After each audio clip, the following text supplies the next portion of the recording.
What we heard this morning was, in truth, not too much in substance a departure of what J.D. Vance's arguments were last year, which is enforcing a U.S.-European alliance that is rooted in a cultural norm, a cultural nostalgia. But there was very little that was said about how that will materially benefit populations, both in the United States and in Europe.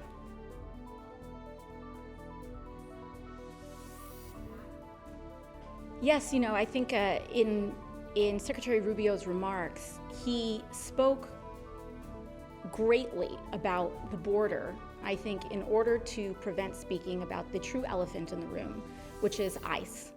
And I do believe that when we have eras of extreme inequality, eras of where the working class is continuing to suffer, they're seeing their life erode, it becomes extremely easy for authoritarians to blame other cultures and other people who are most vulnerable. Now, we have to always make sure that our immigration system is orderly.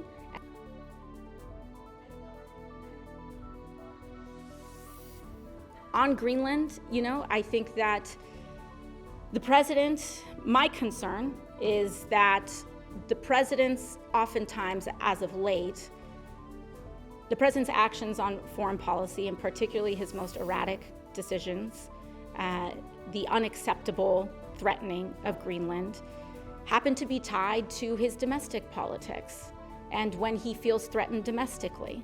And I believe that's a relationship that is something that Americans see play out. It doesn't just serve the elites and the biggest corporations, but actually focuses on working class Americans in conflict that has cost Americans trillions of dollars.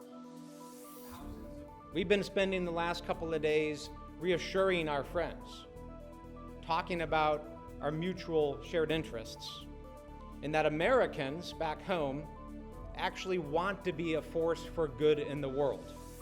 We don't want to be a bully.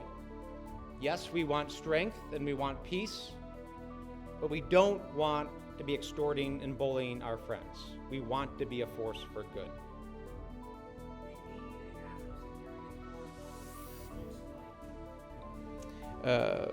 A kinetic strike against Iran often has the exact opposite response than we want, right? If the goal is to support the people of Iran in their aspiration for freedom and democracy and sovereignty, which is what they are yearning for and what they are protesting and mobilizing for right now, then we have to listen to the people of Iran. And what's very clear and what we have seen, the pattern is that when we've interfered in that recently, that has had the opposite effect.